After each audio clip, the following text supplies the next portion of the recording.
Ladies and gentlemen, let's get ready for the Wot Supp podcast. With your host, Stu, OG Industry Shannon, and Will warren-davey, new school formulator extraordinaire. We're talking all things supplements with insiders, athletes, experts, and more. So sit back, relax, and prepare to find out what's up. Okay, guys, welcome back to the Wot Supp podcast. It's been a little while, but today we have a very special guest to welcome you back in with. We've got my usual co-host, Stu Shannon. G'day, Stu.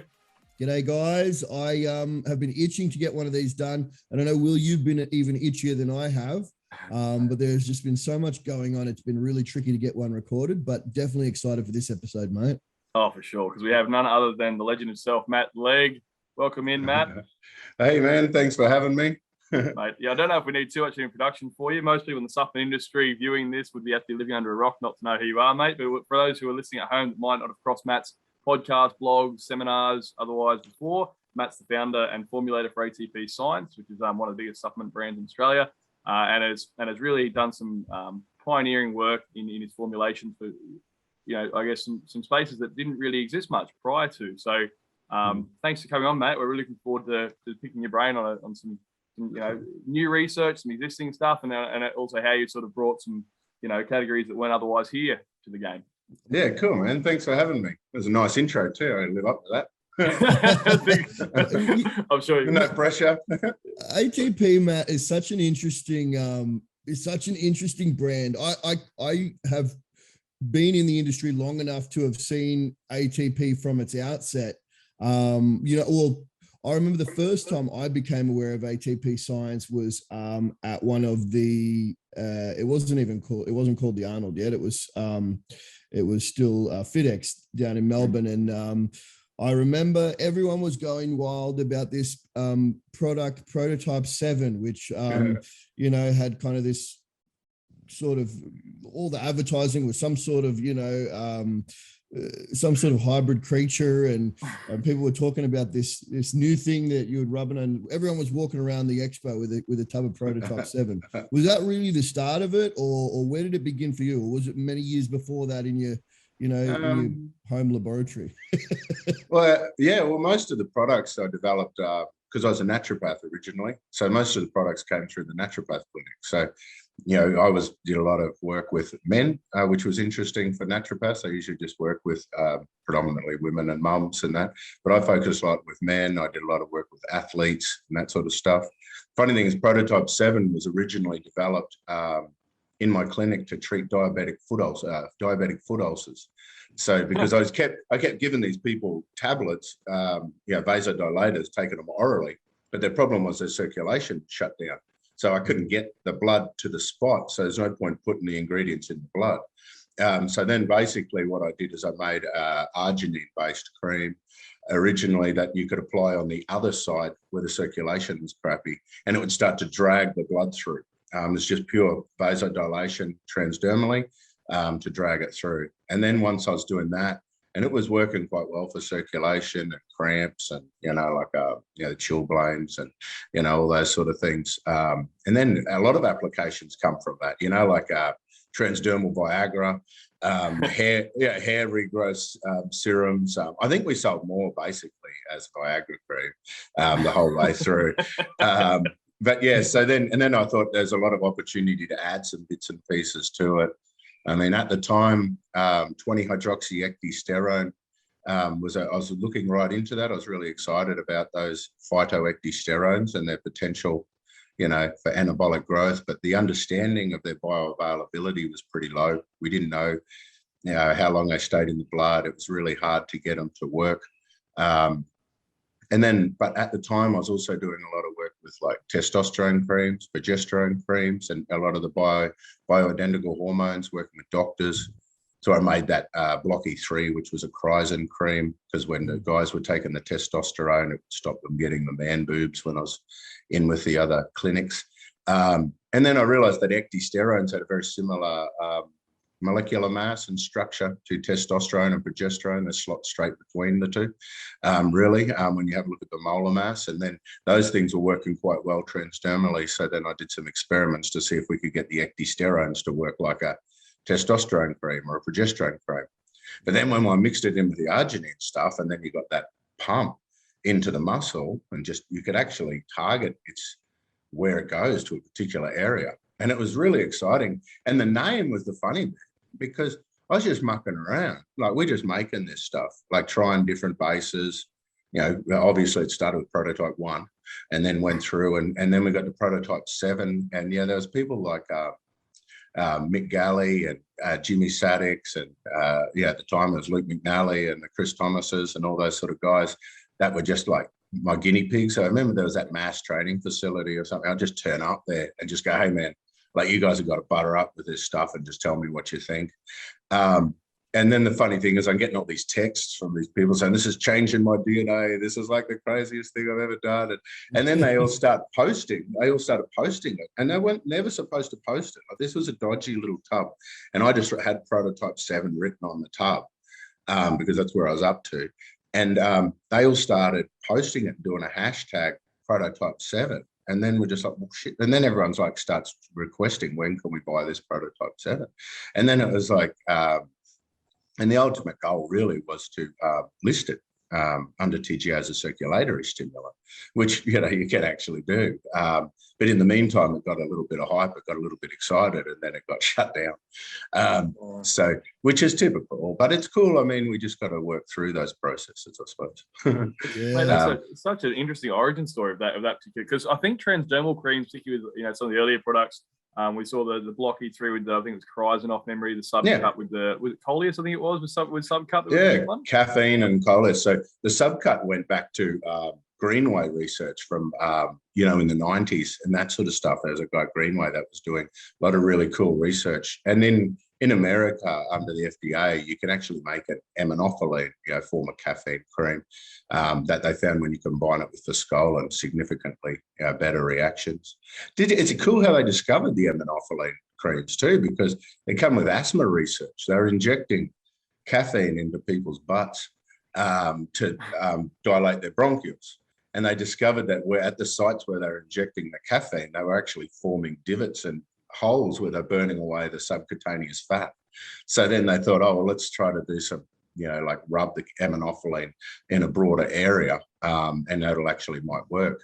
And that's when they started doing that, because it has that phosphodiesterase inhibition in the fat cells. And then with Foscolin directly stimulating cyclic AMP and that sort of stuff, and then you'll get the caffeines preserving it. It was like a really cool combo. And that is that. Yeah. Sorry to interrupt. I'm just very curious about that particular. I want to drill down a little bit further on that, because I was very curious. We have a lot of experience with studies orally on a lot of these compounds, but obviously, I love to hear how they act differently when they don't have to go through phase 1, or, you know, even, you know, have to pass through the gut and so on. So with like Coleus fortisoli, for anyone listening, it's pretty.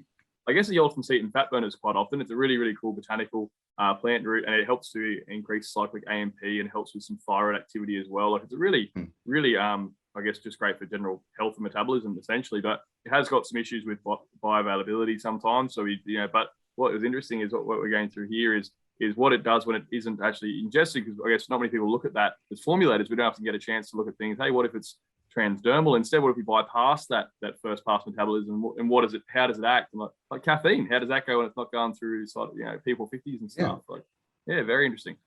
An interesting thing too is the Foscolin that I discovered in the naturopath clinic is the dose required for it to have a systemic effect, and the dose required for it to get into the subcutaneous fat tissue to have any sort of lipolysis promoting action gives them diarrhea first. Yeah, because it kind of, the way the thyroid hormones work really is they increase cyclic AMP in cells. And that's why Foscolin, they talk about, you know, mimics thyroid hormone activity.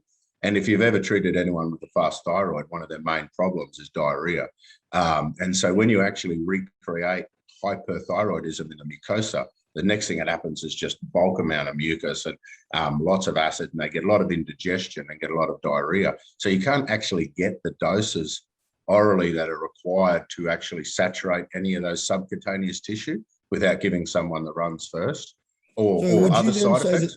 Would you then say that orally, there is no benefit to having some lower doses than what would be required to reach that saturation. Like, is there any benefit to having the coleus orally at all as far as lipolysis concerned, in your opinion? Well, definitely for visceral fat, it still has that good effect with the bronchioles. It still has a lot of effect in general central locations. I think to basically get it to saturate subcutaneous tissues, you'd be taking it every hour or so, because you can do lower doses more frequently and you can still get those blood levels, because it takes 1 to 2 hours to peak into the bloodstream. So you'll find that if you actually take lower doses and load it up, you can get it past the mucosa, but it's not really viable in the real world going to get people to take it. As long as you're wearing a nappy, you're all right. Yeah, pretty much. And a lot of the studies were IV, so a lot of the original studies, they just bypass that to see what they can do in the body by bypassing the gut. Yeah, super interesting. I'd like actually, and to go down that thing there, good questions, Stu, actually, because I think that opens up a whole new pathway of going, what if we look at some other sort of commonly used ingredients as well, and you sort of look at them outside the box, as do, I suppose, sports nutrition stores often, we often view these ingredients. Are there some other, sort of popular ingredients that we see that you find might work better when not taken orally, say, or, like some of your popular things, particularly in fat burners, say? Like, are there any other ingredients you found worked better in research in transdermal applications or other means that than, what they've been hyped up for? Like, let's dive into some of those. Well, you mentioned it before too. I mean, the caffeine. So there's some really cool data on caffeine. When it actually runs down the shaft of the hair follicle, that's how it actually gets through the body. So it runs down the hair shaft and then sits in the base of that hair follicle where you've got some blood supply that it can then access to the tissue underneath. Both forskolin from coleus also goes down a similar pathway. And I'll tell you an interesting stat that I come across when we were making the products is they found that when you used pure caffeine, it didn't work as well as caffeine from things like guarana and coffee. There were some other compounds in it that supported the absorption. And I would have thought they would have competed or just clogged the area up, and that the more pure, the better. But they found that it worked better if it's actually part of a herb. And the other one was forskolin itself didn't work as well when it was pure. It worked better when it was a percentage of coleus, around 20 or 40%. So there's some other aspects into these things that aid the absorption somehow. I don't really know. Sometimes it's through that brush border effect where it irritates the skin a little bit, like how pepper does internally. It just opens up the holes a little bit. But there could be other aspects that maybe have effects on microcirculation and that sort of thing. Isn't it interesting that you say that too, that some of these, I guess, caffeines in their naturally occurring forms seem to work better transdermally than say a synthesized version of caffeine like anhydrous or something like that.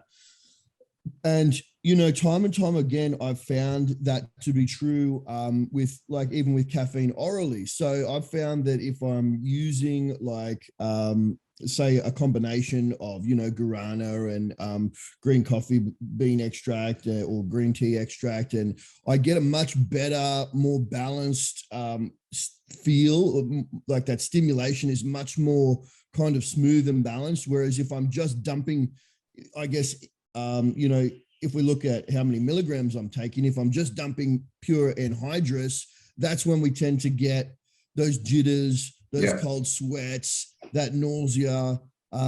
Sometimes having those, I guess nature sometimes packages things really nicely for us. And even if we don't particularly understand how or why, when you use it, you can really tell the difference. Yeah. Nature is so much smarter than us. We've got to keep going back to nature to learn stuff. And you have a look at what you just said there too with the green tea, for example. We know that some of the polyphenols in the green tea actually reduce the activity of the adrenoreceptors. So you get the same amount of caffeine from green tea as coffee, but you don't feel the buzz because it's actually reducing the severity on the central nervous system to prevent you from the jitters, but you still get it.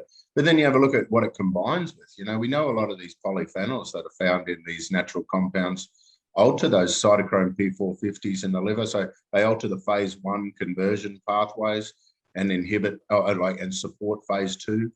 So there's a lot of different ways that they'll support the activation and the conversion of a compound, and then thereby controlling how fast it moves through the body, how quickly it's activated.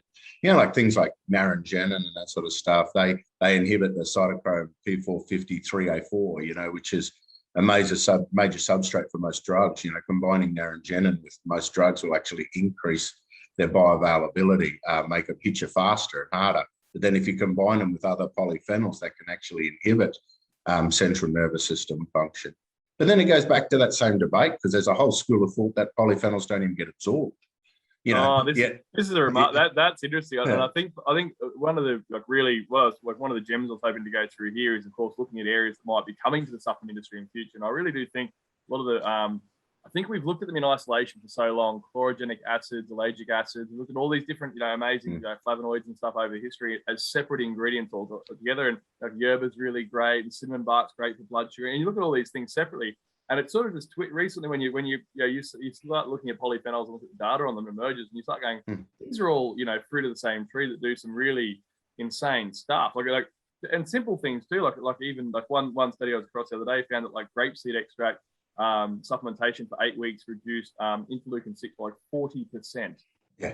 40 fucking interleukin-6 is the most inflammatory compound I can think of, and it lowered it by 40% with just using grapeseed extract, the singular plant extract, for 8 weeks, and it's absolutely insane, but they're all under the same sort of umbrella, it turns out. I was always looking at these things like chlorogenic acid with green coffee, all these things. And now I think we've just brushed on an area that might be really good to delve into. So I suppose, is this an area that you've sort of had, Matt, as a pretty new sort of area of research, or has these been on your radar for a while? What's your... This is kind of probably my main obsession. I love herbs, and I've always worked with herbs. And they always bloody work. And a lot of it started with that turmeric. It really bugged the hell out of me, because I had turmeric always worked for centuries. It's turmeric. Everyone reckons it's great. It works on so many levels.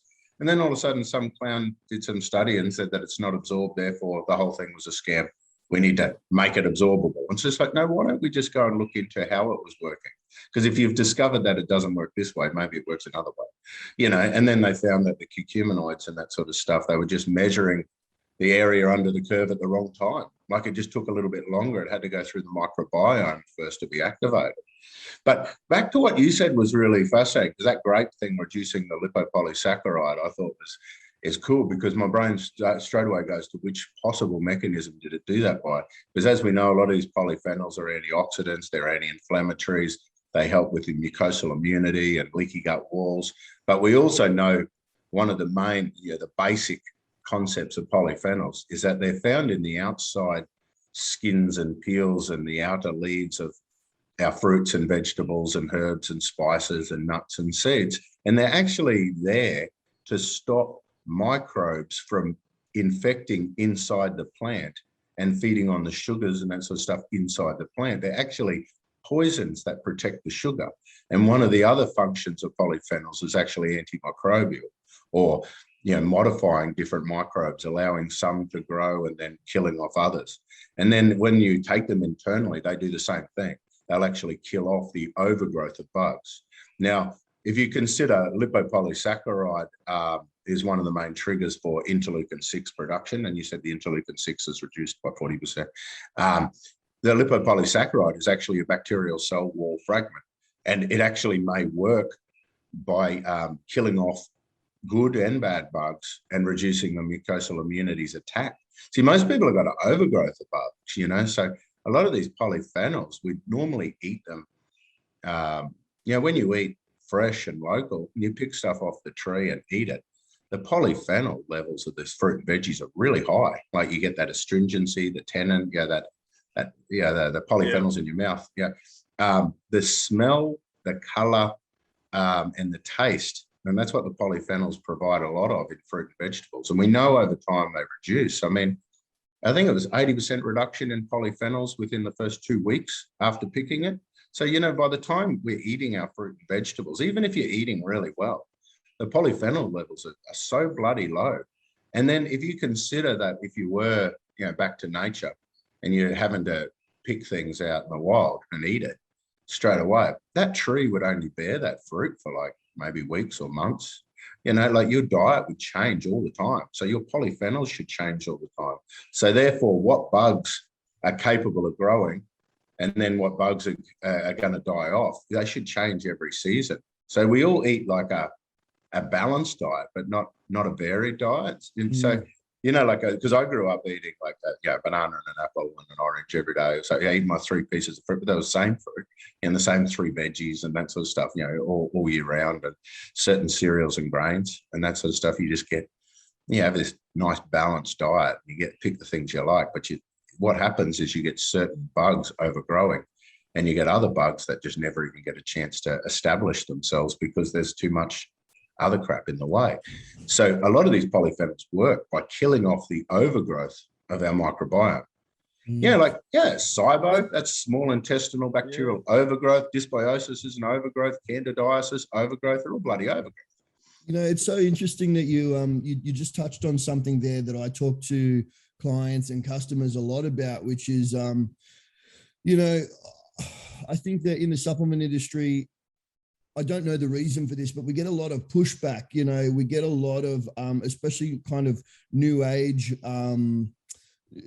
fitness gurus kind of being anti-supplement almost. And, I might be talking to one of these people or maybe they're just a follower of one of these people. And I say, they're telling me about their problems or their issues or their struggles with hitting their goals. And I'll suggest a few things to them and they say, oh, no, I get everything I need from my diet. And then my usual response to that is, okay, so that's fantastic if you do.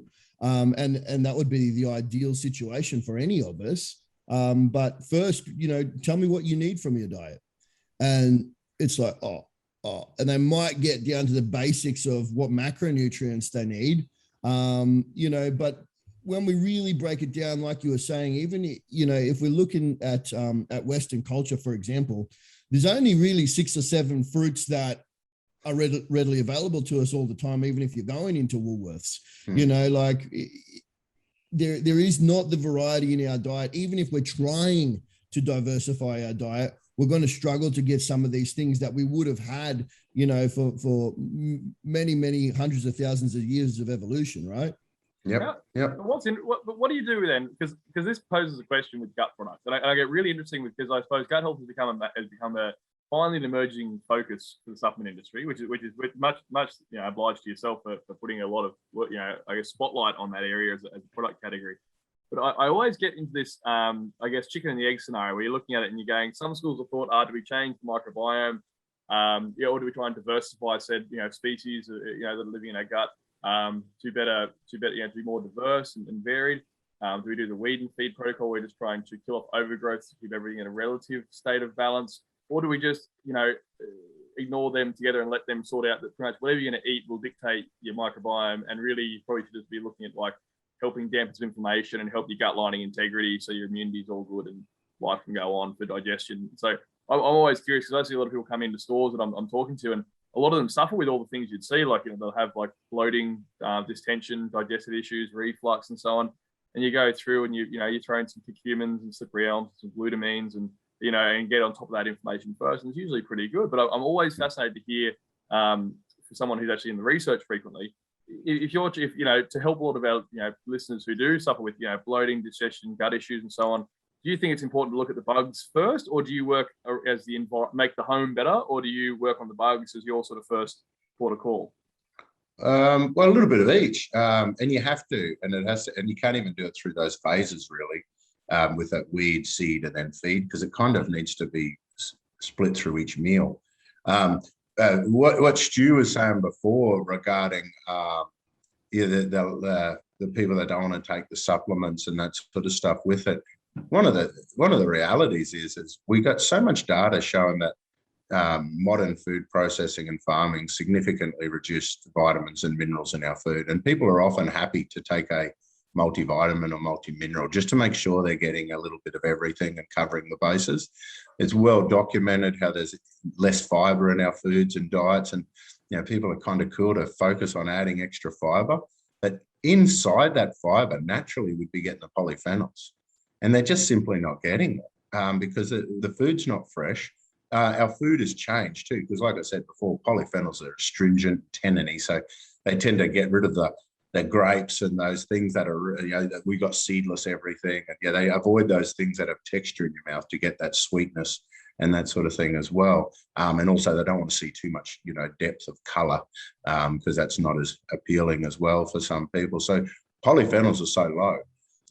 That's why greens products, and that's why it doesn't really matter too much. You're throwing in some of these high doses of polyphenols.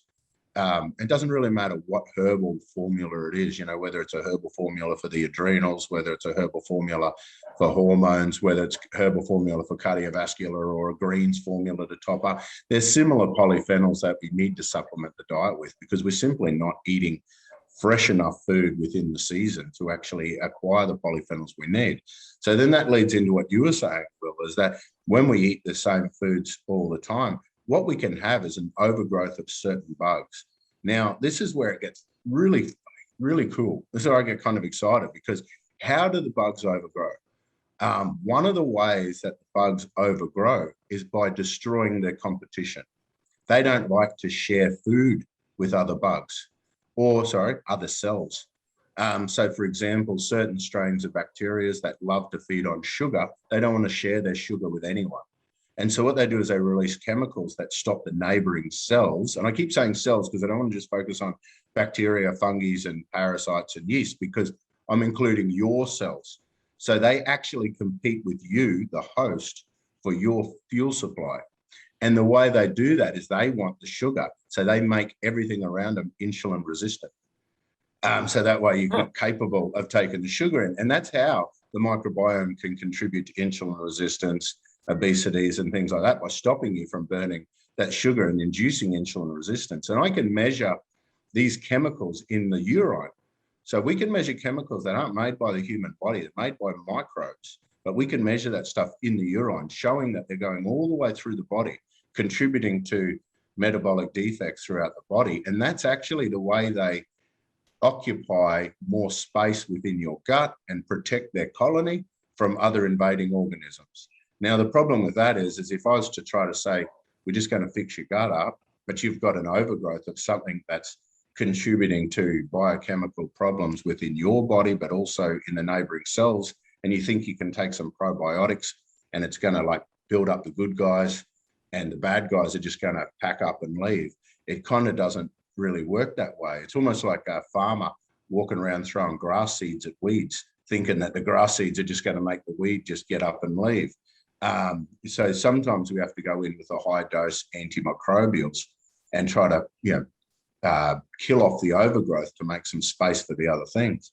But then which antimicrobials do we use is the challenge, because we might be killing off the ones we're trying to establish and not even touching the ones that are dominated. And I tell you something, I don't normally talk about myself or my own personal history with it, but with all the stuff I did with the gut rights and all these herbs and all this fascination, well, man, I used to do all the stool analysis and everything and get right into it, try to invent. No, get right into it. That was disgusting. Research it, just like bits of corn and just finger painting.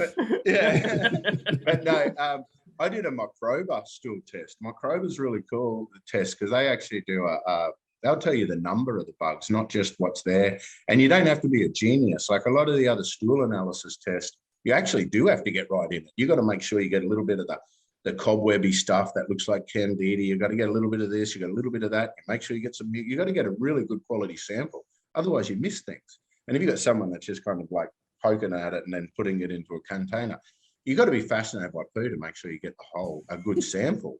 But Microbus, they just do what I call it a shit smear, but they just do this other thing where they measure the mucus, but they do like a DNA genetic, like CSI sort of test that'll tell you everything that lives in there, but also the number. Now, my results always come back saying that even though you're a fat bastard, you actually got really healthy guts. It kept saying that my guts were great. And then when I did the Microbus test, I found that I had a particular Prevotella, which is a good commensal bug. We try to build it up. It's a good one for breaking down proteins and that sort of stuff.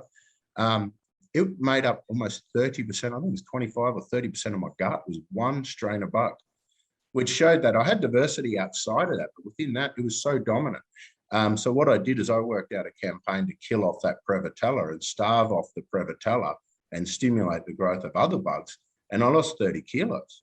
So I've lost 30 kilos this year. So, but as I did that process, my whole appetite, my cravings, what I was capable of eating, how much I could eat per meal, what I wanted to eat, my whole food choices, absolutely everything changed by changing over my microbiome. And then now it's just like very easy now to maintain calories in, calories out. It's very easy to maintain those basic concepts because I've actually totally changed over my gut microflora to be more like a lean person's. That's Do you think, Matt, that individual or that individual tailored approach to gut health is critical, or do you think that someone could get by just, say, for example, incorporating a product like Gut Ride or something like that? And you know, I know there's a protocol that that particular product comes with. Would that suit everyone, or do we need to take a tailored approach, like something what you were saying, where we're using different tests and different metrics to determine whether X, Y, or Z is right for me? You probably find it's something like the 80-20 principle. Those generic protocols, I still use them across the board and you'll find in about 80% of the cases they work. But they also reduce a lot of that, what I call the white noise, So by the time you run through one of those generic protocols of starving off the bugs and killing the overgrowth, 80% of the time that was a major problem. But in the other cases where they haven't had complete resolution or there's still problems, then you do the further testing or you look a little bit further. And it's a hell of a lot easier then because you've taken away a lot of the other crap that was in the way. And then you can be more refined and go, oh, it's definitely like they got a candida fungal problem that just is holding on or something like that. Mine confused the hell out of me because Prevotella is supposed to be really good for you. But what I found, it thrives with keto. So, I went through that whole phase, got really low carb, but in the process of that, I was having too much fats, and in particular animal fats. And that's what was making the Prevotella thrive. But then it was making me crave more of those foods, and because it loves those foods. Man, these bugs are the things that make you crave it. Oh, and when you're working with your people and they need these cheat meals and they need these things, you got to remind them that it's actually not them that's craving it for themselves. It's actually their microbiome. And in fact, if you do not kill off that microbiome while you're starving it, then that's why they get rebound weight gain. And that's why people like me, I go do low carb, I can strip off some fat. And then as soon as I go thinking what I'm eating healthy, it'll just come straight back on again because that was the way the microbiome was making it happen. So you can imagine our microbiome is designed to live with seasons. So we have a fruit season, and so you're supposed to eat a certain amount of food for a short period of time, and then it disappears for like 6 to 9 months. So the microbiome that thrived on those particular fruits or foods should then have a break from those foods for a long period of time, so they don't just keep growing. Now, if you do a fat loss campaign and you're trying to reduce their calories to, maybe cutting out some carbs or something like that, and as those bugs are dying off, so your food and your calorie intake will directly be proportional to how many bugs you're growing. So basically, when you're working on your before photo, you're also working on the before photo for your microbiome. And that microbiome is determined to keep you where you're at. And so when you cut back on calories, the microbiome, they lay dormant for a while. They can survive up to 9 months waiting for fruit season to come back. But if they think that this cheat meal that you've done on the weekend is fruit season, then they all come back. And then you get the bloating, and you'll see it too. You see it on Insta. That they'll be like, oh, I sacrifice and I don't have nice food with my friends and I don't have any of these things and I stay lean. But the moment I eat something, I get all bloated like I'm pregnant. That's this microbiome just coming back. So that's why whenever people do these fat loss campaigns, it's so bloody important that they eat really good quality fruits and vegetables and nuts and seeds and whole foods full of polyphenols. And in my opinion, supplement with extra polyphenols because I just don't believe it's in the bloody food. That's blowing me away. That is really quite it because there's so many, my mind just races on this one because there's so many different angles you can see this from, right? Like, and particularly with bloating. I see digestive issues so commonly, particularly in the fitness industry now. And I actually put it down to, I suppose, chronic cortisol elevation. I actually, that's where my mind sort of went. It went with, I suppose, and a lot of information and a lot of gut-based information with zonulin and cortisol and so on. And I tend to put it down to that basket. I hadn't actually looked at it from the angles of the of the gut, and the calories in, calories out part of the equation is also a fascinating game now, because you look at it and you're like, okay, so this microbiome driving up inflammation, driving up insulin resistance, but technically, you've still got your thyroid governing a certain somewhat static basal metabolic rate. So in theory, you can figure out what you're meant to be burning, but also what's the nutrient partitioning looking like. So then can you out biohack that and try and help, put in your chromiums and banner bars and cinnamon barks and help with insulin sensitivity? Like, it's chicken and the egg, and you go round and round. You're like, well, if you're trying to help someone drive, the average person comes into the and goes, okay, let's look at fat loss. Where do you start? Are we trying to lower stress? Are we going with gut? Are we going with calories in, calories out? Like what did you used to do in your naturopath clinic? Someone comes in there, they're just pulling their hair out, going, mate, I can't for life need sustain weight loss. Well, another thing just to screw with you with what you just said there is that if they've now realized that the firmicutes, the lactobacillus and that sort of stuff, they can increase calorie yield by up to 20%. So they can actually aid the breakdown of your food so much and increase calorie yield, in particular from carbohydrates, by 20%. So and then you go and do the maths, and it's like, and then and then we get all screwed up because we want to throw in some extra polyphenols, but some of those polyphenols inhibit carbohydrate absorption, and then we've got other polyphenols from a lot of the plant proteins that actually have protein inhibitors, and there's a lot of anti-nutrients found in a lot of these polyphenols. You just start getting confused. So that's where you go back, you do some basic stuff, looking at what the laws of nature would be. Do you eat, cycle your foods and that sort of stuff, and you basically start recreating a diet plan with these people where they're cycling through the diets, and that's why all the diets work for a period of time in everyone, because they resemble the changing seasons. That's, in my opinion, they're supposed to be cycling through diets with the seasons, so we do low carb here, we do really clean and fresh here, and just do different types of diet. It doesn't really matter. You just got to keep cycling through it to change the microbiome. But like I said, I'll go through, I got these symptom pictures that I work through, and it kind of helps me to identify which comes first. And that, I kind of created this little system of myself with a hierarchy of health where I can kind of work out, is it overgrowth or is it imbalance? Have we got mucosal immunity defects? Are we looking at the liver's acute phase response, or are we stuck in stress mode? And it's tricky, hey? And then there's also testing we can do now, which is excellent.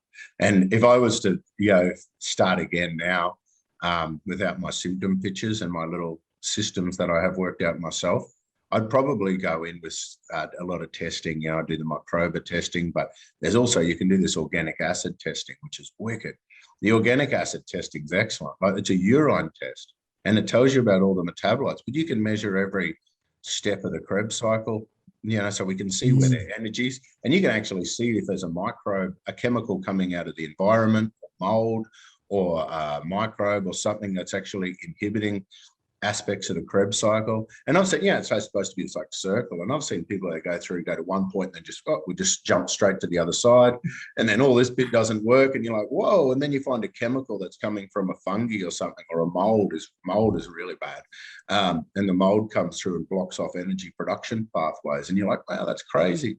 But then you're saying before, is it stress? Is it that we're stressed, the cortisol's cranking, and is it our attitude? But then we go back and have a look at the fact that the microbiome actually regulates brain chemistry. 80% of our brain. Yeah. I mean, the tryptophan still. So tryptophan, we eat tryptophan through our food. Bacteria, if your food is low in vitamin B3, for example, your bacteria will hijack your tryptophan, take it down a different pathway, making quinolinic acids, and then ultimately using it to make vitamins. And then instead of getting serotonin from your tryptophan that makes you feel content and awesome, you actually get quinolinic acid that irritates your nerves, gives you tremors and shakes, and manifests panic attacks. And so you can have like one ingredient that should be making you feel amazing, go two different ways. Have a look at fat burners and nootropics and things like that. One man's medicine is another man's poison, and that is governed a lot by the microbiome. Like, for example, carnitine and choline. We use carnitine and choline in nootropics. They help with acetylcholine and dopamine. We also have carnitine, to stimulate fat burning, and the choline helps the fat, break down through the livers and makes bile and that sort of stuff. So they're all the wonderful things that we want to take choline and carnitine for. If you have the wrong type of microbiome, they will hijack choline and carnitine and convert it into a chemical called TMAO that smells like fish and causes hardening in the arteries and atherosclerotic plaques and cardiovascular disease. So if you consider that we're taking some ingredients that are supposed to help your brain, help your heart, help you burn fat, give you all this energy, if you have the wrong bugs and you're not eating enough polyphenols to control those bugs, then that choline and carnitine will go down a pathway that will actually do the exact opposite to what your intended purpose is.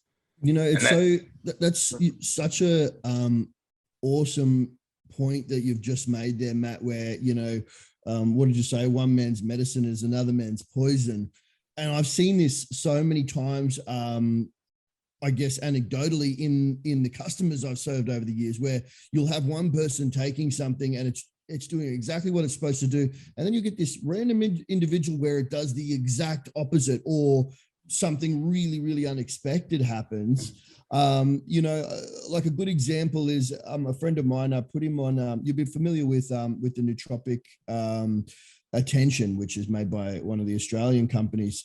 And it's something that I loved. You know, I've used myself a lot. And I gave him this product. And, you know, for me, it gives me a lot of energy. It gives me a lot of focus. It lasers me in. I feel fantastic on it. He took the same thing and felt extremely lethargic, you know, couldn't keep himself awake through the day, was having trouble focusing, brain fog, like the exact opposites of what it's got off it, and, you know, was back to good. And he's like, man, you have that tub of that stuff back. Yeah. And it's just so interesting, you know, and, you know, it's probably for the majority of people, these things work the way that I expect, but then you will have that standout individual where something just totally unexpected happens, and it takes you back a little bit. Yeah.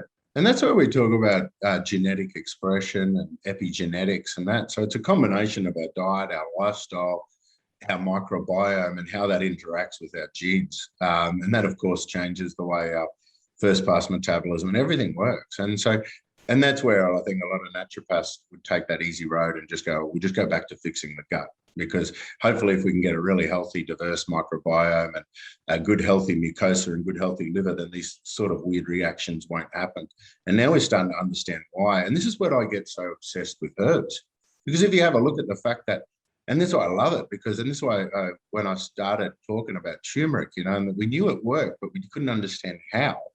Doesn't mean it doesn't work because we discovered one thing. So this is where synergy is so great. And this is why I love the fact of combining herbs with nutrients.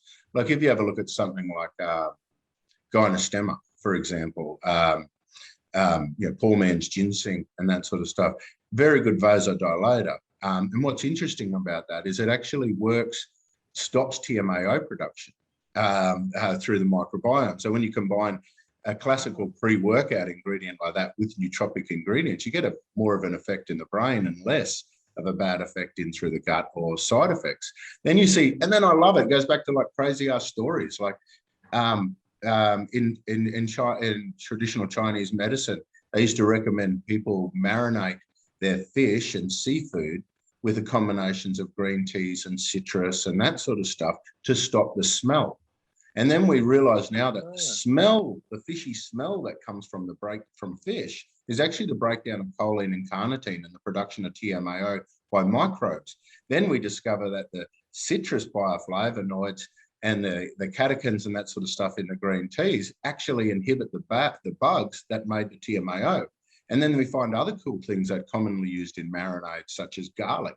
And then we go, oh, garlic's excellent for our heart and our cardiovascular disease. How does it do that? Oh, by the way, it also stops TMAO production from when we eat eggs, meat, peanuts, all that. And, you know, so then we got all this studies saying that people that eat eggs get heart disease, you don't eat them. And then you got other people that's actually, no, when we eat them, we're really good.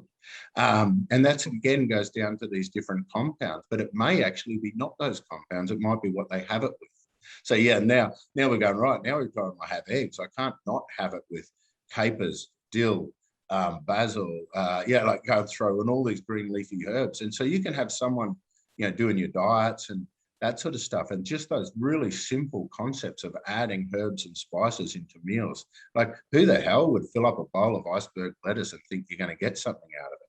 Fill it up with, like make up your salads out of, like, just base it on parsley leaves and, oreganos and thyme. You get all those sort of corianders, you get all those sort of herbs in there, but we're actually going to get some proper polyphenols. Can make all the difference in the protocols. And then when we're designing our products and we want to use certain nutrients, certain amino acids, and we want to control their pathways, then we have to combine them with herbs that work that way. And what's fascinating is you look at things like ginkgo, brahmi, shatavari, which is that asparagus, and those sort of things are working on the microbiome. And that's how they're having a massive effect.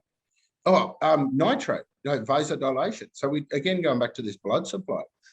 I don't know if you guys remember, but they did those studies where they had beetroot juice. And then they stopped it working with an antimicrobial mouthwash. So they realized that you had to have the bugs in the mouth. And then all of a sudden you go, the polyphenols that will control the bugs in the mouth will actually allow for the nitrate to be reduced to nitrites and then dumped into your blood vessels for vasodilation. Somehow the bugs in your mouth know when your feet needs more blood. That's a bit that confuses me. But then you realize that antioxidants from polyphenols, they stop nitric oxide resistance, which is a big problem with people that don't get pumped from pump products. You usually just have to load them back up on polyphenols for a period of time to get those antioxidants running back through the arteries to get that elasticity.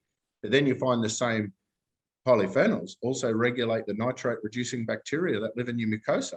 And then you're like, wow. And then you find the same buggers do the TMAO. And then guess what? They also reduce homocysteine.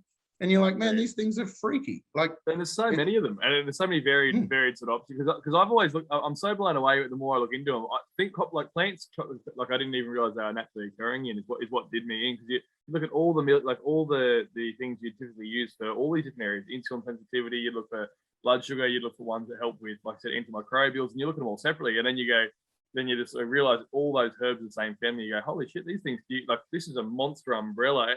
Because and when you look in the studies of it, it's almost confusing trying to figure out or try and like really zero in on an area they're helpful. Like because you've got if you listen to some really cool podcasts on them, you'll find that there's research in areas like preventing heart disease and like hypercholesteremia, trying to help with cholesterol metabolism, helping with lipid metabolism.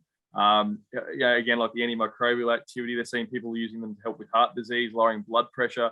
It's like, where do you even sort of start? So what I'd ask is, in your where's your vision for where you think polyphenols will plug in to, I suppose, hopefully the supplement industry? What do you think it might emerge with? And you brought it to the market in the gut form. Do you think it might come in? We might start seeing them more in like vasodilation, maybe in fat burning, maybe like what's your sort of inklings or gut?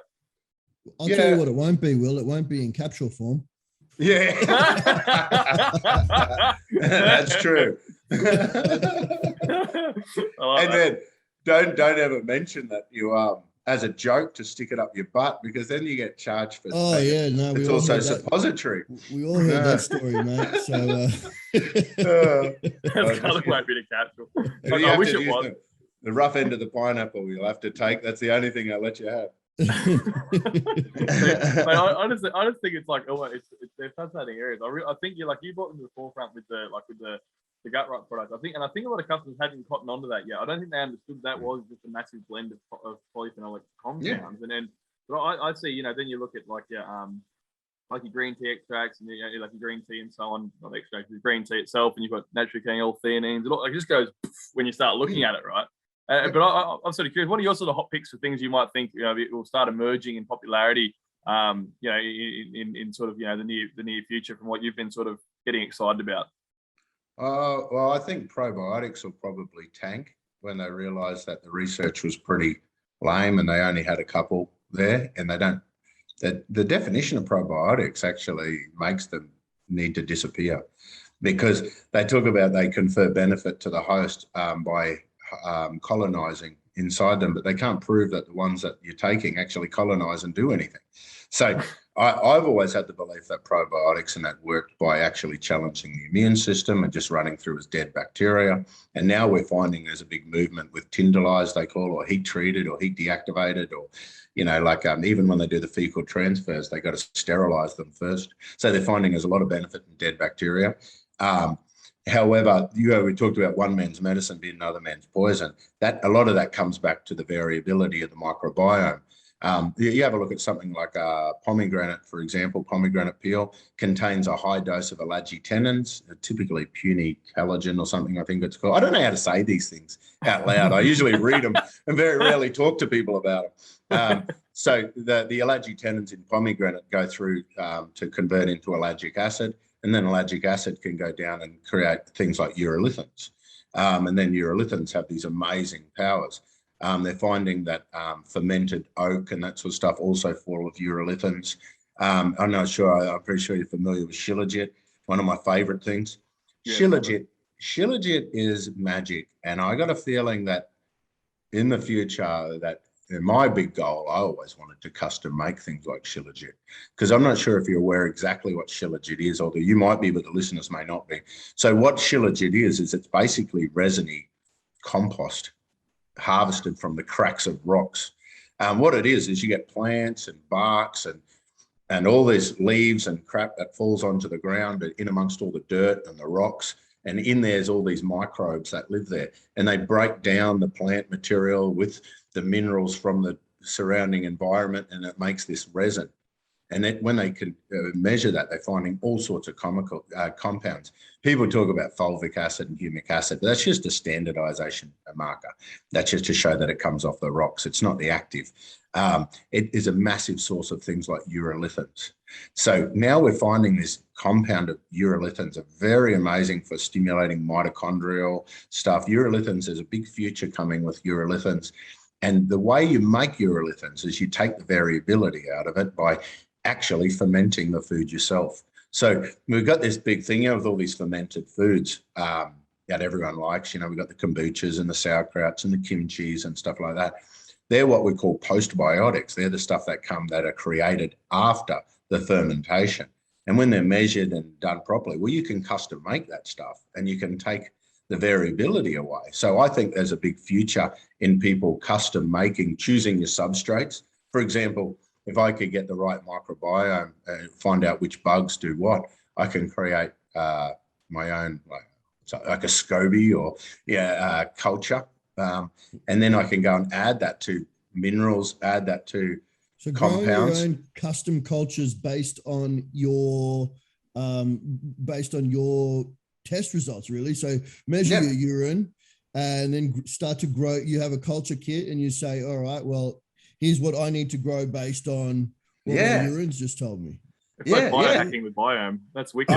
That's How cool would that be? And then you can even do your genetic expression and you go, okay, so for my particular genetic expression, I don't want this function, I want these functions. And you could custom make your own active ingredients by taking the variability out of your microbiome. You do that on a benchtop and then be drinking the active ingredients that we know are going to do the thing. So instead of it being hijacked, so instead of the microbiome, instead of us just giving you the diet, but you having the wrong microbiome, and then it takes our good food and turns it into something rubbishy, we can go through and change that over. Ideally, then you'd have your own culture that we could put in, and then you just do it from yourself. So like I'm picturing like this, you buy this dried spore kit, right? And there's like, 32 different kinds of spores, and you open up, you're going to need 10% these spores, 12% these, bang, grow your, wow, this is. But, and then also the other one is like in my case, if I had an overgrowth of something that was stopping other things from working, you come through and find that out and just specifically target that and kill it off, make sure it's gone. What's the one thing that bodybuilders not many people take this into consideration with their bodybuilding, but you know how one of the biggest problems with bodybuilding is the diuretics, so that creates a lot of problems there with people dying and stuff. The diuretics are typically designed to flush out sodiums and that sort of stuff. However, if your microbiome is wrong, you can be building up oxalates and you can be building up uric acid, typically from Clostridiums, Klebsiella, Candidas. Now, normally when you eat, so oxalates come from all of our healthy foods. And this is a classic thing. Everyone goes, as soon as I try to eat healthy, I feel like crap. Everything goes bad for me. They go into the sweet potatoes, they go to the spinaches, they start eating nuts and seeds. Next thing you know, feeling crook, that's often an instance of oxalates. And then when these oxalates come into the body, they create a lot of fluid retention. The same imbalance in the microbiome can be taking your protein foods and building up extra uric acid, which is contributing to a buildup of uric acid. You know, gout is very common with a lot of bodybuilders as well, but you'll find uric acid, uric acid holds water in the lower back. And it also holds water around the knees and the ankles and that sort of stuff, and armpits. Really it's weird. Not a good look on stage. Absolutely not. And they're the places that people are seeing it and going, I'm a bit puffy, I need some diuretics. But the sodium-based diuretics make it worse. So then they take more. And then drink less. So if you were to target those, and then we go, so naturally we use hibiscus sabdariffa, rosella, that is. We'd use the celery seeds or whatever to strip the uric acid out specific. Yeah. But what we've found is they also kill off the bugs that make the uric acid. And then all of a sudden we're like, man, nature is so cool. And then, so that's what I find. And oxalates, for example, we can have normally our microbes should be breaking those oxalates down so we can excrete them, but they can actually be making them instead. Then next thing you know, we're getting this buildup of oxalates in our body that creates stress, nerve, and fluid retention. So changing our microbiome and looking at those sort of things can make all the difference. And then all of a sudden they don't need diuretics, they don't need anti-estrogens, and then they stay full and puffy with really wicked dehydration around those origins and insertions that make their muscles look bigger and better, and the Christmas tree comes back, in the lower back. You can do that within 48 hours just by stripping out uric acid, Trying to isolate this stuff is so tricky though, isn't it? When someone walks in and you're trying to figure out what causes fluid retention, is it is it cortisol and aldosterone? Is it, them having like not enough sodium in their diet? That's a massive one that I see as well. Like people have, like, I think it's sodium deficiency is like an epidemic in itself. Like the amount of people who are, sodium deficient is like, I think Stan Efferding has done some great work with like the vertical diet and introducing how therapeutic sodium is in, like, particularly in athletes. Especially, he said when he'd start loading up athletes on a few grams of sodium a day, he said he'd start finding it was, their performance increased akin to using PEDs,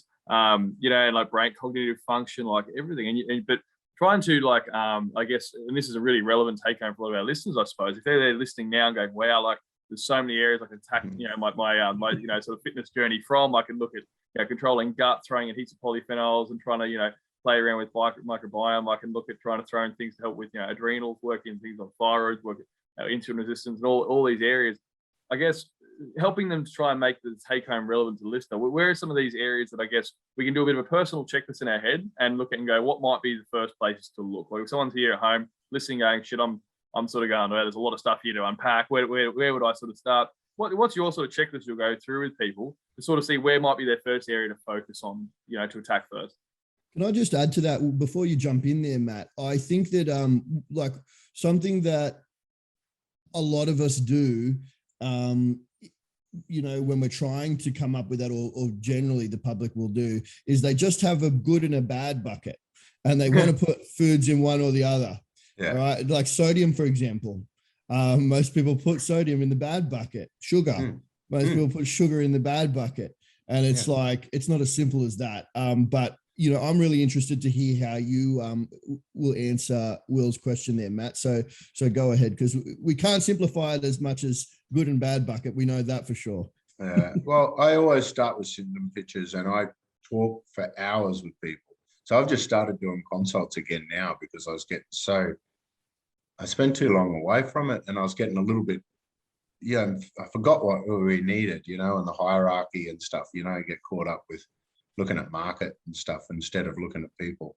But I always start with symptoms. And with my consults, I tell people to write their story, like write it like a novel. I can read faster than you can speak. So let's just get it all out there. I want to hear your priorities. I want you to hear your family history, your stories and everything. But I always start with the symptom pictures, and then I try to put it all together. I didn't realize I had a system because I used to just create these weird ass mind maps on these pages. But I realized that that's how I'm doing it. And there is a hierarchy that if your gut is not right and your microbiome is out of whack, then everything's going to be a little bit different from there. We don't know how much immune dysregulation is coming until we know how good your mucosa is, because that's where most of it's coming from.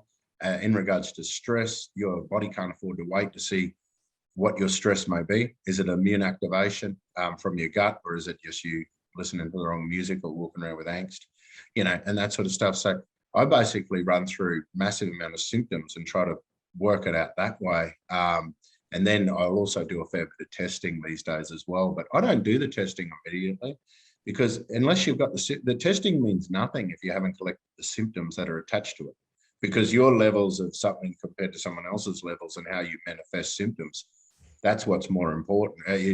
It's not like I can, like how some people will do blood tests and then just basically consult from a blood test, or they'll do some body composition test, or they'll do some series of testing and then come back and give you a generic protocol. If those things aren't attached to the symptoms, then it's totally pointless and irrelevant. We need to understand how your body's manifesting with those particular compounds. So it is really tricky, but like I said, you can get 80% of these things can get some sort of resolution or change with a generic protocols of just loading up on the polyphenols, but it's those 20% that want, well, 100% of people want to go a little bit beyond that. They'll only get rid of about 80% of their problems, and it'll just help them to identify what's left, which will be their really serious problem that we need to address next. So it's a really hard question to answer, because we treat people, not diseases. You treat people, not things. So you just kind of got to go through that process of understanding as much as you can about the person.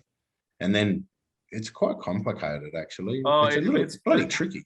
It is tricky, but it's also self-governing in that I think you're right. Like Stu actually has pointed out a few times on our podcast before, we do get bashed in the supplement industry for, people think it's snake oil and and they go through and I guess it's a really unique space, because we're really fortunate in that we get people come to us with their health problems often after they're pulling their hair out, they've gone to GPs, they've gone to specialists, they've gone to endocrinologists, GIT people, they've gone through the full works of the healthcare system, and they've gone, I don't fit in any of these, specialty areas. No one can sort of help me here and whatever. So we do get this really privileged role where people will come in at the end of their tether and go, look, these are all my issues. Like, what, where can you start helping? And a lot of the time it's because almost there's too much minutia in, looking at only an organic acid test, looking at only biome, looking at only, and I guess that's specialists that's why they're specialists. That's great. They specialize in that field, but you've sort of got to be able to, look at what's actually happening with them. Like, look at a seminar. It's so remarkable how someone will go in and go, oh, I'm screwed. I've got Hashimoto's. I'm a shot horse. You'll go, I might as well not even bother dieting. My metabolism goes up and down. I've got hypo and hypothyroidism.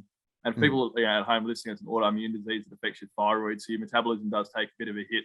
And so, but we always see those people is they treat it like it's almost like a death sentence, or like insulin resistance, type 2 diabetes. I get told, like, you're now type 2 diabetic and so on, and you run through them and you look at their lifestyle and you think, okay, we're quite sedentary, we're not active, we're not training, we're a lot of carbohydrates in the diet, also a lot of stress at work. That's also going to drive up that, and you start putting it together. And you're like, actually, that makes perfect sense. Like, everything in your life actually explains where you're at now. It all actually it makes a perfect mathematical equation when you look at your factors of extra stress, sedentary nature. These things were all. This was a long time coming. You were stressed for years. Why are you surprised you have autoimmune disease? But it's glaringly obvious when you look at the person. But it's hard to do it yourself, because listeners at home are going, "Oh, it was that simple. I just do it myself." But you can't. You need to go to someone. I think a lot of times, lay it all out on the table, and go, "Look, this is where we're up to. This is here's the background." And then it's only when you ask them, "Oh, how's your sleep quality? How's stress is going on? Are you feeling tired but wide? How are you going?" "Oh, sleep's okay." "Oh, yeah, what's okay?" "I'll wake up a few times a night." "Okay, do you wake up tired?" "Yeah, I wake up pretty tired." "Like, so your sleep's not okay, is it?" And they sort of self-answer and they walk through this journey with you. And I feel really blessed that we're all in this space where we get to actually be there with people that do that, and it's really quite like profound. Like I think with you, I think you're dead right, Matt. Like, we get too much caught behind. Like Stu, you're actually quite lucky, man. You're right in the front. You're in the trenches, right? You get to see people come in every day, and you're working one-on-one with them, and it's awesome. And like when we step back, and I was more wholesale and doing more larger scale stuff with Primebolics, I got detached from that as well, and I've started going back into stores and starting trying to actually work one-on-one again with people, because you lose that really special thing. I think that it's like, I think that's something that Matt touched on as well, is just becoming disconnected from, the root of why we're doing what we're doing. It can be easy to do when we're in a space where, like you said, marketing is one facet of it that's important. You can't let that go, branding and and relationship building and all this stuff that you're trying to do within an industry, on top of, you know, really connecting with that individual and taking a second, stopping and just listening to what's going on with them, I think is really the first step in solving their issues. And I think that that's really what's missing a lot in the supplement industry. People come into a supplement store and they expect that the person in there is going to have some at least basic understanding of you know, these things that we've been talking about today. But what I've found is that most people working in a supplement store don't. And to be honest, I wish there was a little bit higher entry gateway for being the person who's dealing with the customer face-to-face in a supplement store. I think that could help the industry a lot more. I think it could help the image a lot more, because I think a lot of that image of snake oil salesman comes from the customer being recommended the wrong thing. So therefore it doesn't solve those symptoms. You know, it doesn't cure whatever it is that they're trying to deal with, or it doesn't have any positive impact. So often. And they say, well, I went in for fat loss, I got recommended this and I paid $80 for it, nothing happened. Or I've been struggling with sleep and, you know, I came out with this, spent $110 and, you know, didn't do anything. So of course you're going to get labeled as a snake oil salesman if that's happening. If I go in to a car dealership expecting to come home with a car and there's no car, I'm going to feel a little ripped off. So I think that, you know, reconnecting with that customer and getting that kind of face-to-face interaction is really important. The other thing I've found interesting, Will, is the way that you learn to present information. You know, I talk to you guys like yourself and to you, Matt, and I'm a huge fan of Patrick Holford. I don't know if you're familiar with Patrick Holford, Matt, but he's he's an author. He's actually he's a herbalist. He's a biochemist. He's got some awesome books. There's one called Natural Highs that is just, for me, it's probably one of the most profound books I've read on you know, herbal medicine, and really helped me get through like deep clinical depression and really come off antidepressants. Cool. Which is awesome. So Patrick Holford, if you let's write that down. Patrick Holford is amazing. But you know, you guys speak in really very clinical terms. You speak you love talking about the science and talking about the you know, those pathways and all of this stuff that's going on a cellular level, and you know, the biochemistry. And I found the really hard thing for me in the face-to-face role is really having to pull right back from that, understand what's happening with the biochemistry, understand what's happening with the endocrine and with the, you know, with the microbiome and the gut flora and all this stuff. And really, I don't want to say dumbing it down, but explaining it in terms that an everyday guy walking off the street can understand. And that's hard to do. Yeah, it's not dumb. It's not dumbing it down. Yeah, it's important stuff. It's really important. They need to understand it, but you're going to lose them if you get too technical. And I find that it's difficult, but it's also fun and it's also interesting. So, you know, I really do love that. I think you popularized that, Matt. I don't think seminars were really much used in the space. And I know that like Nick Jones and Gentech, I know that like Hagelin done some work earlier in his career, but I think you popularized those in a big way, which is really cool. Like bringing the educational angle to the supplement industry was something that I saw in store. Like I was working in store, like managing stores, right when I suppose you guys really hit the market in a big way and the podcast started and seminars started. And what I always found interesting was like the ability to articulate this stuff. I realized back then is more important than almost the content to an extent. Being able to articulate it is an absolute art form. Like, and it's so hard to do because you're right. It's actually incredibly complex when you're trying to condense, like you're trying to distill down this this massive, possibly quite complex problem down to something that's relevant to the person, that they feel enough relevance to take it home and then actually go, I'm going to act on this and understand it and really get behind this concept. Like you do it better than most, Mel. How did you find that you honed that skill where you could boil down this hectic chemistry and be able to translate that to everyday people? I think coming from North Queensland and dealing with blokes in clinic mainly was a big one, because I'd have these guys that just wouldn't hesitate to call you a snake or a merchant and a wanker, and they'll say shit like, I don't understand anything you said, therefore I don't believe it. It's all a load of crap. And I also believe that if you can't explain something to someone, you don't understand it anyway. Like if you really understand something, you'd be capable of explaining it to someone. And I'm the king of the stupid question committee. Like when I sit there with business people or accountants and law, this is why I don't go into the office much, because I was a pest. But I sit there and ask all these stupid questions all the time. If there's something I don't know, I won't hesitate to say, I'm not going to pretend I know it. I don't understand. What is that? And then these people will then be trying, and everyone else in the room will be sitting there, oh, yeah, I knew what that meant, And then when you see the accountant or someone trying to explain it, and then you realize, hang on, I still don't get it. And then do you even get it? Like if you can't explain it to me, then maybe you don't get it. And then I'm watching other people in the room that thought they got it before, taking notes, going, shit, that's not what I thought it meant. In fact, I don't want that anymore. It's just like, so I think, and also with the naturopaths, what I did in the early days is I understood the big problems between naturopaths, doctors and pharmacists was our different language. So we had naturopaths out there saying things like, this herb's a liver tonic.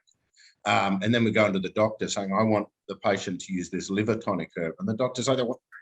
And so then I had to learn, it manipulates cytochrome P453A4 to inhibit it. And then they're going, okay, cool. No, I know how that works. Or like ginkgo, I remember it was one of the early ones everyone was excited about, but they used to call it a nervine tonic. Like, you can't tonic a nerve, and I'm not in nervine. I don't know what that is. But then we say, it's an acetylcholinesterase inhibitor. And then you say that to the doctor, okay, cool, I know where that fits into the medical model. So then I was capable of talking to the science guys and the naturopath, the doctors and the pharmacists, and understanding where our tools would fit into their models, and using that same language so that we could get across. Now, with customers, they don't understand that language. So what I found the most important tool was the thing, and this is what I'm really surprised that it hasn't been. I tried to push this when we first started ATP, and no one really got behind it. But I can't understand why supplement stores don't keep files of their regular customers. I do. Yeah. Good. Yeah, I've got a folder with 300 names in there. It's got everything that I've ever sold to them, everything they've used. Well, keep symptom pictures. You have to keep symptom pictures with their words. Okay, so just like I discovered with the doctors, I got to talk their language so they understand it. When I'm talking to a customer, I use their words. So my files that I have for customers are full of quotes that they've made and the symptom pictures. And because I don't know if you've noticed this, but some people come back to you, you do this stuff and they come back and, I don't feel any different. And you go, really? Okay, cool. So you go, I just grab out your file and then you go, look, last time you were here, you're getting the headaches every day, you're wet in the bed at night, this sort of stuff. And then these people go, oh shit, actually, I haven't had a headache for the last 2 weeks. Oh yeah, I haven't wet the bed either. And you're going, oh, cool. And you also said here that, your bowels were doing this and this. Well, actually, yeah, that's much better. Actually, yeah, I forgot all about that. And then, but the week before they go, the fire, the pain, so it goes. And then 2 weeks later, they've totally forgot that it existed. And so when I show these files, and then I can go to them, so what is it that you think hasn't changed? What do you, and usually it's fatigue or something like that, they're going, well, I still don't feel euphoric, and it's just like, okay, we'll work toward, that's probably drugs you're looking for, but not, we'll work towards those things. But I think the files are really important. And I found a lot of people would come back to the naturopath regularly because we held that file. And we were working on something. And I think if supplement stores were to keep files, I mean, there's privacy laws and shit you're going to have to look into and make sure you're not doing it wrong, I suppose, but there's some bullshit code. I don't understand how that works either. I've never run into any issues, and I've been, taking notes on customers for the last 5 or 6 years. So yeah, that's the way I do it. And then you can just use it. And then all of a sudden you're part of their health campaign. They'll come back regularly. You can know about what you're working on, what your plan was, what to do next. You can keep control of that, but also you can go back to their words and use their words and their language and explain that symptom that you had is now gone. And where the biochemistry is really cool, I find, to inspire people is to explain their symptom picture. So I think if you can show people where, because what happens, people come in, they'll have symptoms all over their body. and they think they're falling apart. And then you go, oh no, it's all linked to one thing. And then you can show them how one imbalance can manifest all these different symptoms. And then they're like, oh my gosh, this person knows me better than I know myself. Then you can basically say that we have a protocol of where we're going to change it. And then you can monitor the progress to make sure that they're heading in the right direction and that the things are working, you know. And that's one of the main skills of naturopaths that I think anyone could do, just by actually working with the person and being like their coach. But then, you know, you mentioned something before as well, where these people, you know, there's some people that just things don't work and they think you're a snake oil salesman, but you've also got to keep them accountable and realize that there are things in their lifestyle that they may be doing to stop it from working. You know, so you need to make sure that they're sleeping, make sure they're partying. But a lot of people don't even consider such things as posture. I mean, I had to do a thing with nootropics at one stage and these brain stuff, and I started asking questions about someone's posture. And they're like, what the hell is that? I said, how do you sit, you know, when you study, and what music do you listen to, and what are you kind of thinking about? Because, you know, we talk about stress. How does your body know you're stressed? It gets all these signals from everywhere. One of the signals, a major signal that goes into your hypothalamus that says you're under attack, is if your traps are locked up.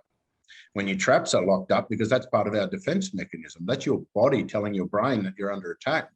Also, when and then grounding, feet, like are your balls of your feet on the ground and your toes gripping onto the ground, getting ready to run, or your heels pushed into the ground. And the funny thing is you can have all of these supplements and stuff like that, but if you're listening to angsty, aggressive music, if you're doing things with angst and intensity and aggression, if you've got your posture's all messed up and your traps are in there and you're on the balls of your feet and your head's forward and you're frowning when you're studying, that sort of stuff, it changes your memory. It changes the way you're in survival mode. It totally changes your neurotransmitters that are in your brain based on your posture. So like, even if you consider that, man, you know, so you go and take your supplements, do the stuff, but man, are you even dropping your traps, or are you sitting there all angsty? How's it ever going to work? You know, and what that translated to in actual chem, like when you look at like the effects of posture on cortisol, like increase of like 25%, and decreased, like slouching, decreased testosterone by like 20%, or I think it was the number. And you're like, and like instant, like when you look at like biohacking and supps and lifestyle hacks, like when you're standing in front of a room of 50 people going, okay, here's some lifestyle hacks, to, you know, to help manage stress. And you're like, oh, let's get up and let's exercise in the morning, get light exposure, do all these things. And they run through this list and they're already so frazzled. They're like, oh God, I'm barely keeping it together. I've got a hectic job. I've got 4 kids at home. I'm, you know, we're broke every week, blah, blah. And you're like, you're gonna give these people another half a dozen things to do in that day that's already crammed. Some of them are really, really simple, basic shit. Wake up, get some sun in your eyes, get the posture going. And it's quite right. Those simple things people remember too, because it's like, it's almost so simple, it slaps in the face when you hear about it. Like, even just drinking water, Will. Do you know the amount of people that I work with who just refuse to drink water? Yeah. And I'm like, you know, every single biochemical process that happens within your body requires water to work. You know, you must have water, right? This is not negotiable. Anything else I'm going to tell you will be negated if you're not just drinking some water. Just drink some water. You know, that's too much. That's too difficult. No, I don't like water, Stu. How do you not? Just drink some. How do you not like water? That's the one that spins me out the most. I go, I once had a customer. I once had a customer, Matt. You know, send me an email, and the email I still remember. It struck me. You know, and I was like, it really baffled me. And the question was as simple as this: "Hi, Stu. You know, name is this. Just wondering, is it really that important to drink water?" That was the whole question. And I'm thinking, this girl was in her 30s, and I'm like, how did you make it to this point? Yeah. How are you alive right now? Yeah, like, is food, it really water, that important for people to drink water? Yeah, the triangle, right? But it's so like, I think people don't listen to their body in day to day. I think we got disconnected from it at some point, because it must be the case. Because for the same reason that the common theme that all three of us have just pointed on over the last few minutes is that when we're asking people symptom pictures, they aren't aware of them because they're not listening to what it is. They're not able to register the improvements because they didn't know what their baseline was. Like they're not listening when you're asking, are you foggy head? They're like, I don't really know. Probably, I mean, it might be because they've never felt clear headed. It might be because they're not actually paying attention to the actual signals their body are giving you. I find some of the, like, I think that's actually what the commonality is here, is that a lot of people aren't, because you know, like all of us have seen, have got friends and family or people have walked in, and, you know, like they're lucky to have a glass of water an entire day. And then you throw in the stresses of the modern lifestyle. Then you throw in the poor diet and nutrient deficiencies, and you're like, how it's amazing the human organism can withstand what it can as it is. It's remarkable that you're here dehydrated, stressed, and malnourished, and you're like, you know, but you ask how they're going, yeah, I'm sweet, man, I'm good, you know. And it's quite remarkable that we're in that level of dysregulation can be unnoticed, but it's such a gradual and blindingly obvious thing to ask. But I suppose, like, I think if nothing else from this episode, taking home for listeners, like, just start paying attention to your body. Like, a lot of mindfulness stuff is all about, hey, just pay attention to your breathing. Are you panting right now? You know, are you breathing so fast that you skip a breath every now and a while? Are you walking on the phone? Do you have to go every few steps? Like, are you, you know, things like these? Like Matt said, you know, are your feet, are you jittery? Are you fidgeting right now? Is your foot rocking on the floor? Are you looking around? Are you focused? How's your attention span? You know, listen to yourself, man. It's fucking wild how easy it is. Yeah, and I mean, it is crazy, but a lot of these people, like you said, they don't necessarily have a point of reference. Yeah, so don't really know what to compare it to. And often you'll find as well, after the consultations, I encourage people to just follow up with like emails or something in the days after, because usually once we ask the series of questions and they're sitting there, no, I don't think so, I've never noticed that. Then all of a sudden, a couple of days later, they go, man, I do that all the time. I didn't even realize. Every time I sit down, I sigh. You know, every time I stand up, I pant. It's like these, they didn't even realize. Yeah. Well, that's not a normal sound to come out of you while you're standing up. Yeah, exactly. Yeah. So, yeah. And so these people don't realize. And so once you prompt them and do it. Oh, there's another thing too, you know, you mentioned about, you know, given these big protocols. There was that group, I was chatting to the guy, I think it was Precision Nutrition was the name of the company, but online, they had an online, you know, like online PT stuff. What they did, they actually managed to get 200,000 people complete a full 12 months of data entry.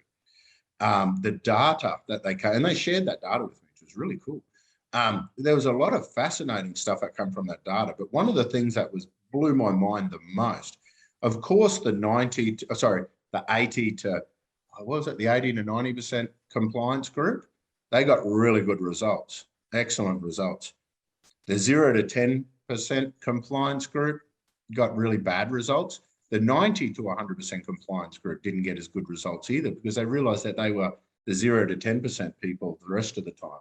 So they either, all or nothing. Yeah, all or nothing. Now, what they discovered was, I think it was the 40 to 60% compliance group got some of the most best and consistent results.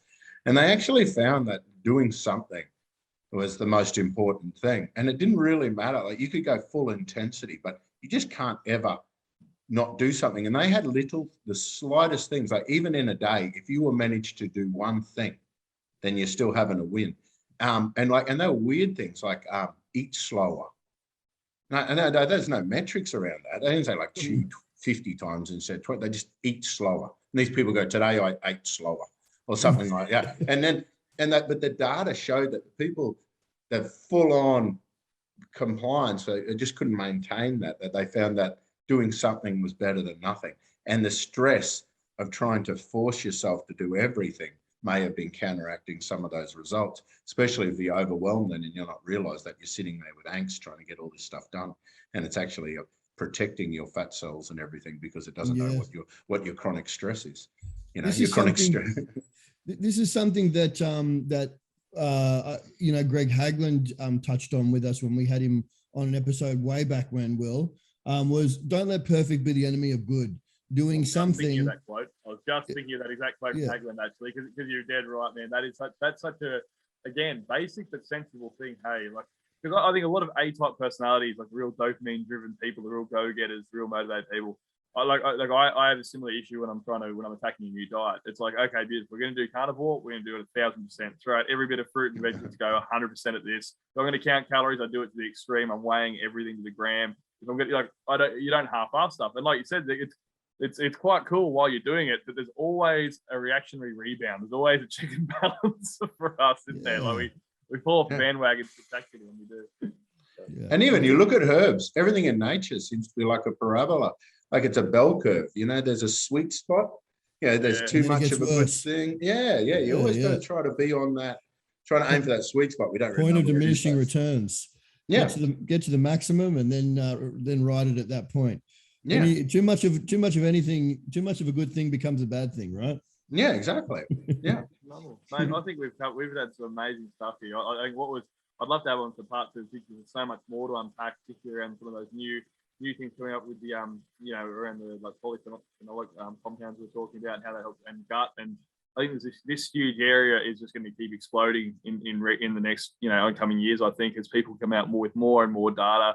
I know that they're like to the point where even the one that I was listening to this morning was for the I think it was they did a great epidemiologic study of like the 7 countries on heart disease, and then they were using things like some of the biggest interventions they had were people smoking, high saturated fats intake, and the third one was polyphenol intake. Not like they didn't call it polyphenol intake. I think what they used was foods common in the Mediterranean diet or something. But you look at those, you look at olive oil and things like that, and it was quite remarkable actually. It was and flavonoids and things I was looking at and how it had interventions for heart studies. So they're not like they're sort of skirting around becoming big soon. I see some quite interesting stuff there. So, but I think for our listeners at home, they had some really cool stuff of paying attention to yourself more. Start listening to how your body's, check in with yourself. See how that relates to things, and if any of these areas are jumping out at you, maybe go in and get start talking to people about it. Lay it on the table and try and see if you can't, make more of a targeted approach, a more holistic approach too. So, immense value today, man. I really appreciate it. Yeah, thanks for having me. Absolute pleasure, guys. Look, we'll have to get you on for part 2, mate. But for today, thanks, guys, for listening so much. If you like the content we had here today, there's plenty more coming soon. We are trying to get back into more of a regular flow. But thanks so much for Matt. Thanks for co-host Stu, Shannon. Thanks for coming on, Jeff. Guys. Thanks for coming on, Matt. Real thanks for pleasure having me. talking to you, mate. It's good fun, huh? Yeah, as always. Catch up.